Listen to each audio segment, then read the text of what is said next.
सो hello आजिक, once again a very good morning to you. Welcome to our maths class, जिसमें आज हम लोग डिस्कस करेंगे अपना चैप्टर डेटा हैंडलिंग और आज है इसका part first.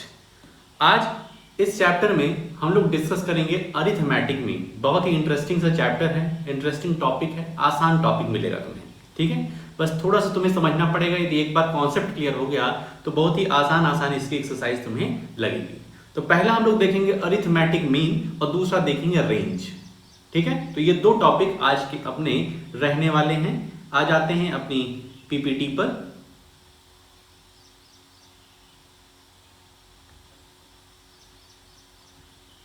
Chapter number 3 data handling. ठीक भाई, और सबसे पहले समझते हैं कि अरिथमेटिक मीन क्या होता है।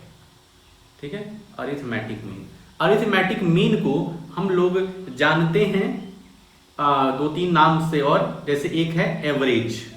ठीक है, अरिथमेटिक मीन को ही एवरेज भी कहते हैं, और इसको सिर्फ और सिर्फ मीन भी कह सकते हैं। ठीक है, तो ये तुम्हारे सिनोनिम्स हो गए। ठीक, कभी कहेगा कि अरिथमेटिक मीन निकालो या एवरेज निकालो या फिर सिर्फ मीन कहेगा, तो समझ जाना कि ये बात एक ही की कर रहा है, बात एक ही टॉपिक की कर रहा है। ठीक है, अरिथमेटिक मीन के फॉर्मूले की बात करें तो अरिथमेटिक मीन के फॉर्मूला जो होता है, mean equals to sum of all observation, sum of all observation upon sum of all observation upon number of observation, number of observation. ठीक है, ये मीन का फॉर्मूला होता है। सम ऑफ ऑल ऑब्जर्वेशन मतलब जितने भी ऑब्जर्वेशन दिए हैं उनको जोड़ देना। सम मतलब होता है ऐड, ध्यान रखना, ये जो सम का मतलब ही तुम्हें नहीं है बताओ। ऐड मतलब जितने भी ऑब्जर्वेशन दिए गए हैं सभी को ऐड कर देना है, और upon divided by number of observation, total number of observation जितने होंगे उसको हमें नीचे रख देना है। समझ में आया? Sum of all observation upon number of observation, ये तुम्हारा मीन हो जाएगा। ध्यान रखना, एवरेज कहेगा तब भी मीन की बात कर रहा है, अरिथमेटिक मीन कहे तब भी मीन की। यही तुम्हारा फॉर्मूला हर जगह अप्लाई होगा। ठीक है, अब जैसे पहले क्वेश्चन पे हम आते हैं। Example 1, Ashish studies for 4 hours 5 hours and 3 hours respectively on 3 consecutive days. Ashish नाम का एक लड़का है जो कि लगातार 3 दिन वो कितना पढ़ा है वो लिखा हुआ है। पहले दिन वो 4 घंटे पढ़ता है, दूसरे दिन 5 घंटे और तीसरे दिन 3 घंटे पढ़ता है। तो हमें क्वेश्चन कह रहा है how many hours does he study daily on an average. वो एवरेज कितना घंटा पढ़ता है, कितने आवर्स वो पढ़ता है। तो एवरेज की बात कर रहा है तो क्या निकालना है? मीन निकालना है। क्या निकालना है? मीन। वही अपना फॉर्मूला होगा। तो यहां पे हम लोग सीधे average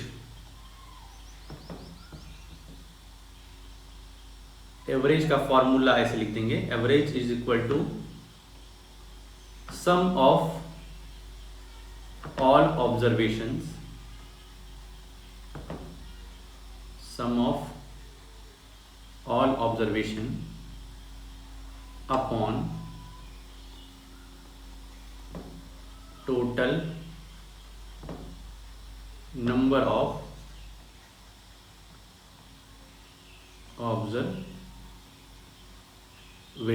some of all observation upon total number of observation. अब सम ऑफ ऑल ऑब्जर्वेशन क्या हो जाएगा? ठीक है, सम ऑफ ऑल ऑब्जर्वेशन 4 ना भाई, 4 प्लस 5 प्लस 3, यही तुम्हें ऑब्जर्वेशन तुम्हारे।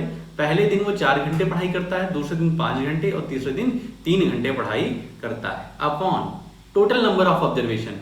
टोटल नंबर ऑफ ऑब्जर्वेशन मतलब कितने नंबर ऑफ ऑब्जर्वेशन हैं, तो 1 2 3, टोटल नंबर ऑफ ऑब्जर्वेशन कितने? 3 दिन की बात कर रहा है ना भाई। समझ में आ रहा है? दोनों में फर्क करना सीख जाओ।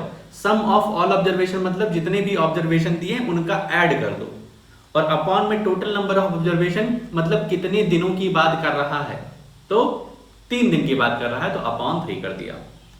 उसके बाद ऊपर वाला ऐड कर देंगे तो ये हो जाएगा 12/3 इक्वल्स टू 4 आ गया। यहां पे लिख देंगे therefore Ashish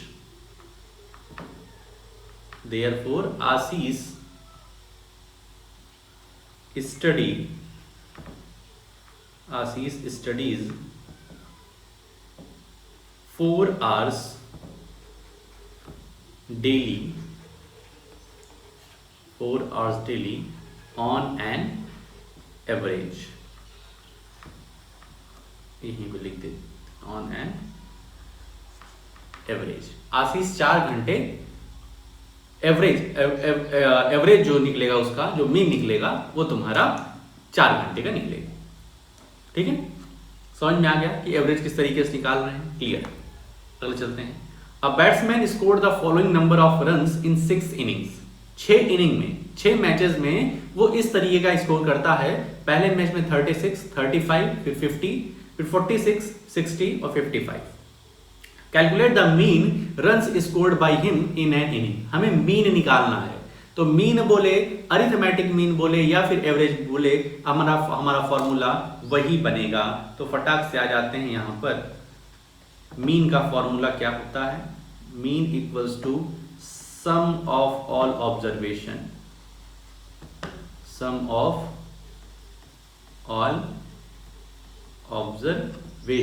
upon total number of observation.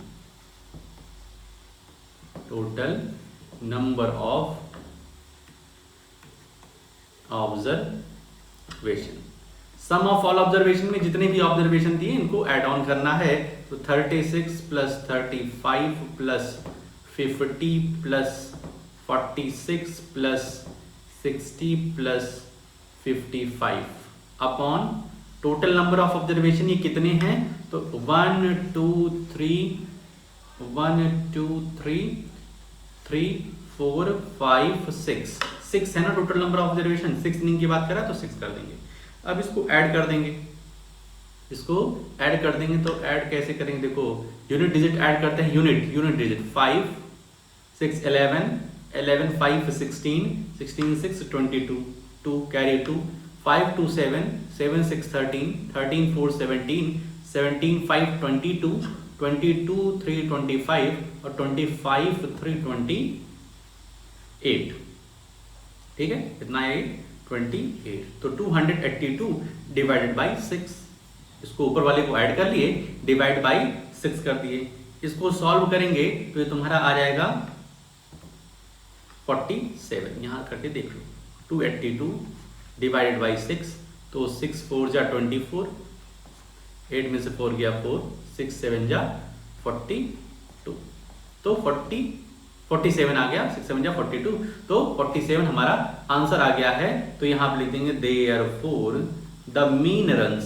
देखो यहां पे the calculate the mean runs लिखा हुआ है, तो हम लिख देंगे the mean runs scored by him is 47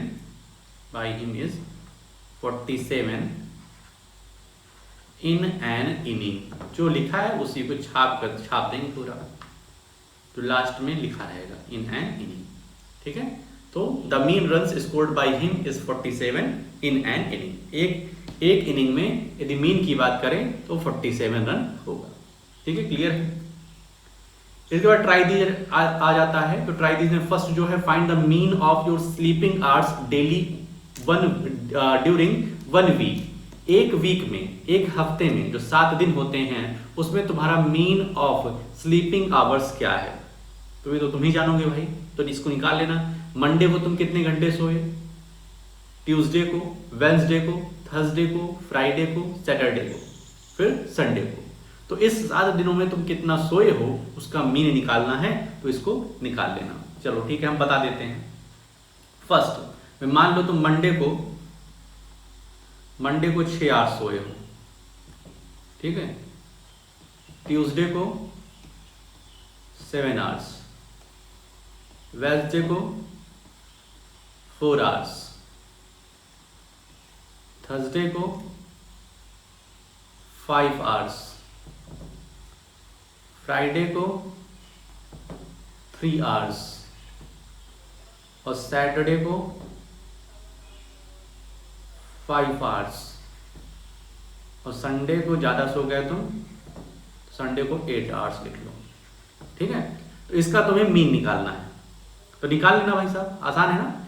observation सारे दिए गए हैं, मीन का फॉर्मूला लिख लेना। मीन का formula some of observation upon total number of observation, उसके बाद उसको सॉल्व कर लेना। तो इस तरीके से फर्स्ट क्वेश्चन हो जाएगा। ठीक है, इसको कॉपी कर लो, इसी से फर्स्ट क्वेश्चन अपना तुम सॉल्व करोगे। ठीक है, इसको इरेज करने चलना है, सेकंड क्वेश्चन बताएंगे। ठीक है,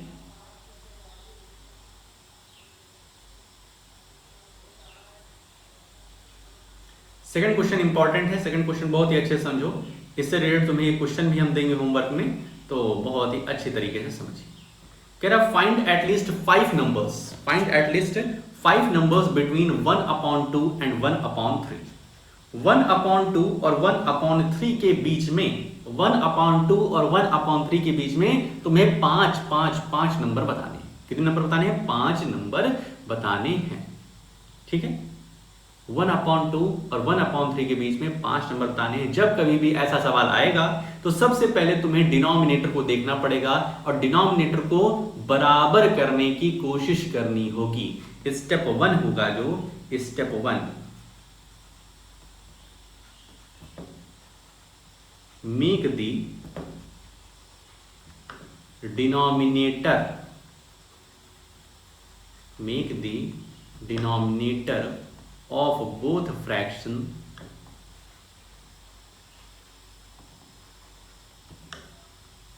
same, make the denominator of both fraction same। मतलब हमें सबसे पहले दोनों डिनोमिनेटर, दोनों फ्रैक्शन के जो डिनोमिनेटर हैं उसको सेम करना पड़ेगा। दोनों फ्रैक्शन के डिनोमिनेटर को सेम करना पड़ेगा। तो ये 1/2 है और ये 1/3 है। ठीक है, 1/2 और 1/3 है, तो इसके सेकंड फ्रैक्शन के डिनोमिनेटर को फर्स्ट वाले फ्रैक्शन से मल्टीप्लाई कर देंगे और फर्स्ट वाले फ्रैक्शन के डिनोमिनेटर को सेकंड फ्रैक्शन से मल्टीप्लाई कर देंगे। ठीक है, तो मल्टीप्लाई जानते ही फ्रैक्शन को, फ्रैक्शन डिनोमिनेटर को कैसे सेम किया जाता है, तो 1/2 को मल्टीप्लाई कर देंगे 3/3 से। ठीक है, तो ये बन जाएगा 3/6, यहाँ बीच में कॉमा लगा दूं, और इधर है 1/3, इसको मल्टीप्लाई करा देंगे 2/2 से, तो ये बन जाएगा 2/6। ठीक है भाई, समझ रहे हो क्या बोल रहे हैं? पहला स्टेप रहेगा, जब कभी भी ऐसा रहेगा कि दो नंबर्स दिए हैं, उनके बीच में हमें 5 नंबर, 6 नंबर, 10 नंबर कितने भी निकालने हो निकाल देंगे हम लोग। लेकिन सबसे पहला स्टेप है ये है कि डिनोमिनेटर को सेम बनाओ। अगर डिनोमिनेटर सेम है तो बहुत ही अच्छी बात है, तब तो स्टेप 1 करना ही नहीं है, सीधे स्टेप 2 पहुंचेंगे। लेकिन डिनोमिनेटर सेम नहीं है तो सेम करना है। सेम कैसे करेंगे? पहले फ्रैक्शन के डिनोमिनेटर को दूसरे फ्रैक्शन के न्यूमरेटर डिनोमिनेटर से मल्टीप्लाई, और दूसरे फ्रैक्शन के डिनोमिनेटर को पहले फ्रैक्शन के न्यूमरेटर और डिनोमिनेटर से मल्टीप्लाई। अब ये हो गया। अब अपने पास जो दो फ्रैक्शन आ गए हैं 3/6 और 2/6, ये क्या हो गए हैं? इनके डिनोमिनेटर सेम हो गए हैं। अब स्टेप 2 में हम बढ़ सकते हैं। स्टेप 2 कहता है कि तुम्हें जितने नंबर्स निकालने हो, जैसे 5 नंबर निकालने हैं। कितने निकालने हैं? 5। तो मल्टीप्लाई कर दो 6 से। समझ में क्या बोल रहे हैं? मल्टीप्लाई कर दो 6 से। अगर तुम्हें 6 नंबर निकालने हैं इनके बीच में, तो मल्टीप्लाई कर दो 7 से, मतलब 1 बढ़ा करके। तो मल्टीप्लाई बाय 6। क्यों 6? क्योंकि यहां पर 5 नंबर हमें निकालने थे, तो 5 कह रहा तो 6 से multiply by 6 on in the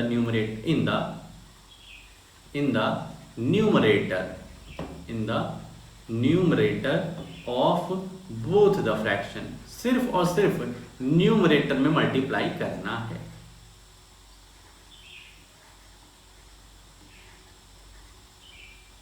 ठीक है, एक मिनट जरा रुको। 6 3 36,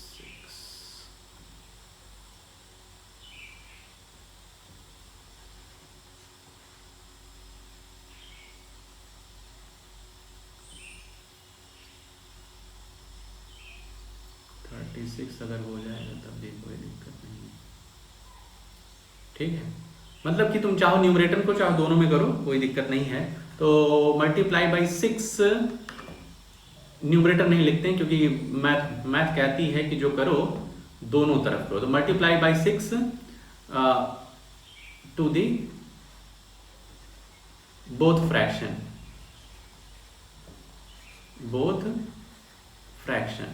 दोनों फ्रैक्शन में क्या कर दो, मल्टीप्लाई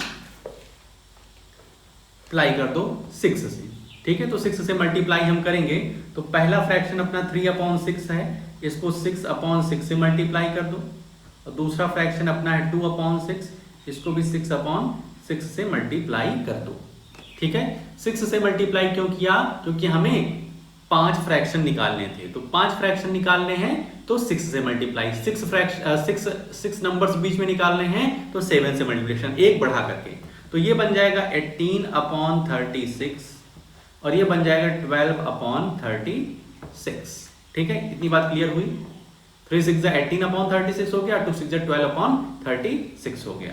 अब देखो हमारे पास 18/36 है और 12/36 है, इनके बीच में 5 नंबर निकालने अब आसान हो गए, ठीक है। 18/36 के बाद 17/36 हो जाएगा, 17 के बाद 16/36, फिर 15/36, फिर 14/36, फिर 13/36।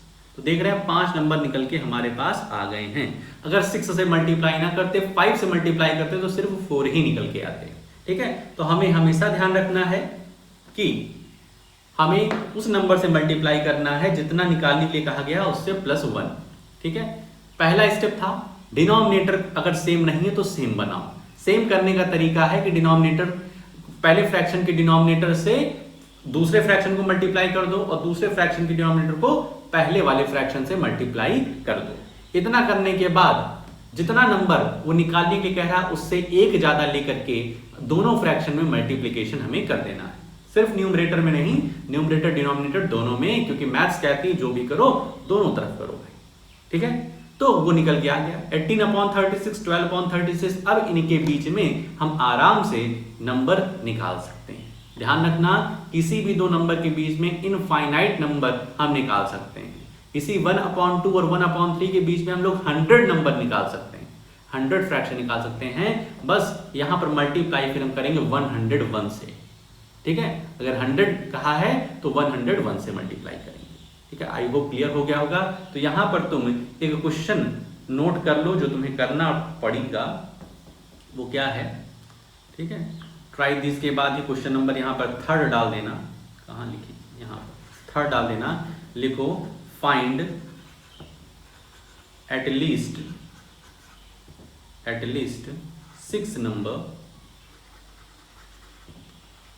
6 numbers between 5/3 and 2/5, 5/3 और 2/5 के बीच में तुम्हें 6 नंबर्स निकालने हैं, ठीक है। तो इसी तरीके से स्टेप्स करके निकाल देना।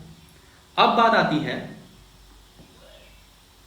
तुम्हारे रेंज की। रेंज क्या होता है, ये भी बहुत ही आसान सा टॉपिक है। रेंज का सिंपल फॉर्मूला है हाईएस्ट ऑब्जर्वेशन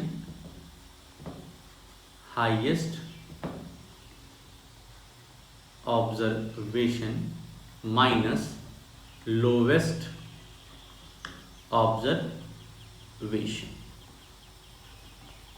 मतलब जो तुम्हारी सबसे बड़ी ऑब्जर्वेशन होगी वो लिखो और माइनस कर दो सबसे छोटी वाली ऑब्जर्वेशन से, ठीक है। जैसे तुम्हें दिया हुआ है 2 3 6 8 11 5 3 2 14, इस तरीके से दिया हुआ है तुम्हें 2 3 6 8 11 5 3 2 14। ये एक एग्जाम्पल है, ठीक है। बस अभी समझो इसको, लिखा मत, सिर्फ फॉर्मूला लिख दो, range equals to highest observation minus lowest observation.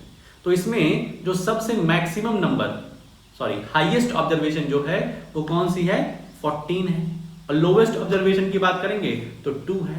तो रेंज क्या हो जाएगा, range equals to HO minus LO, ठीक है, होलो HO LO, highest observation minus lowest observation, highest 14 है और लोवेस्ट 2 है, तो 14 माइनस 2 हो जाएगा 12। तो रेंज इस ऑब्जर्वेशन की क्या हो जाएगी 12। इतना आसान है। आते हैं क्वेश्चन पे। The ages in years of 10 teachers of a school are. एक स्कूल में 10 टीचरों की एज दी गई है, 32, 41, 28, 54, 35, 26, 23, 33, 38 और 40, ठीक है, ये एज दी गई हुई है। हमें क्या कह रहा है, ये 3 क्वेश्चन दिए गए हैं। What is the age of the oldest teacher and that of the youngest teacher. देखो जब कभी भी इस तरीके का सवाल आए ना, तो सबसे पहले इनको अरेंज कर लेते हैं हम लोग इंक्रीजिंग ऑर्डर में, ठीक है। तो इसमें इस ऑब्जर्वेशन में यदि इसको हम अरेंज करें इंक्रीजिंग ऑर्डर में, तो सबसे छोटा हमें दिख रहा है 23, ठीक है। 23 के बाद देखोगे अगर, तो दिखेगा तुम्हें 26, फिर 28, 28 के बाद दिख रहा है 33, 33 के बाद 35,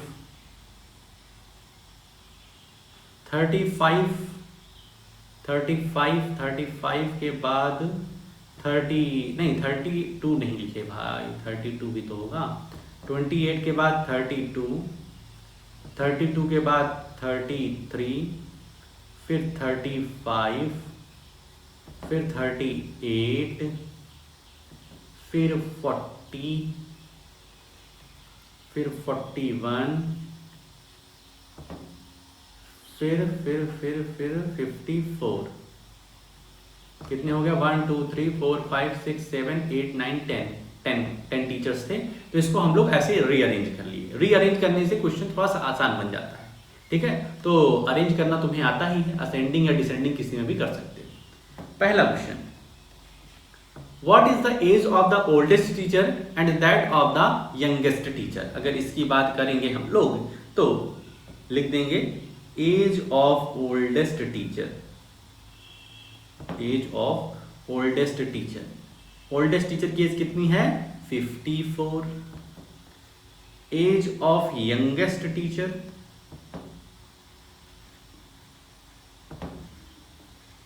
यंगेस्ट टीचर की एज देखी जाए तो 23, ठीक है, अपने ऑब्जर्वेशन में है। What is the range of the ages of the teacher. Range का फॉर्मूला क्या होता है, होलो highest observation minus lowest observation. यहां तो लिख ले रहे हो, लेकिन एग्जाम में इसको पूरा लिखना, highest observation minus lowest observation. तो हाईएस्ट ऑब्जर्वेशन 54 है और लोवेस्ट ऑब्जर्वेशन तुम्हारी 23 है। इसको सॉल्व करोगे तो ये कितना आ जाएगा तुम्हारा 31। क्लियर भाई, 31 आ गया तुम्हारा रेंज। आसान है ना भाई रेंज निकालना। Highest observation minus lowest observation, जो सबसे बड़ी संख्या दी गई उसको लिखो और माइनस कर दो सबसे छोटी वाली से। What is the mean age of these teachers. Mean age क्या होगी, तो मीन का फॉर्मूला क्या होगा, मीन का फॉर्मूला होता है तुम्हारा sum of all observation, sum of all observation upon total number of observation, total number of all observation. तो सम ऑफ ऑल ऑब्जर्वेशन में इन सबको ऐड करके यहां पर लिख देना, ठीक है, और नीचे तो तुम्हारा 10 रहेगा। उसके बाद डिवाइड कर देना, उसके बाद जो भी आंसर आएगा उसको लिख देना mean age of these teachers are, जितना आएगा उतना लिख देना। समझ में आ रहा मीन कैसे निकलेगा। ये जो भी दिया गया है 23, 26, 28, 32, 33, 35, 38, 40, 41, 54, इन सब क्या करना ऐड कर लेना, ऐड करके ऊपर लिखना डिवाइडेड बाय 10, क्योंकि 10 क्या है टोटल नंबर ऑफ ऑब्जर्वेशन है। तो इस तरीके से ये क्वेश्चन हो जाएगा, ठीक है। तो यहां पर हमारा जो रेंज का टॉपिक है वो होता है क्या, खत्म, ठीक है। तो अब तुम्हारा काम क्या रहेगा कि जो भी तुम्हें काम दिए हैं इस एग्जाम्पल में, ट्राई दीज में, तो उसको ट्राई कर लेना और प्लस एक्सरसाइज 3.1 में आना, जो भी क्वेश्चन दिए गए हैं इनको सॉल्व करिए। कहीं कोई दिक्कत बनती है तो शाम को पूछ लीजिए, ठीक है। तो एक्सरसाइज 3.1 तुम्हारा टोटल होमवर्क है और बीच बीच में जो तुम्हें काम दिए उसको कर लेना, ठीक है। बाकी छुट्टी एंजॉय करो। आज के लिए बस इतना ही रखते हैं, मिलते हैं नेक्स्ट वीडियो में, ओके।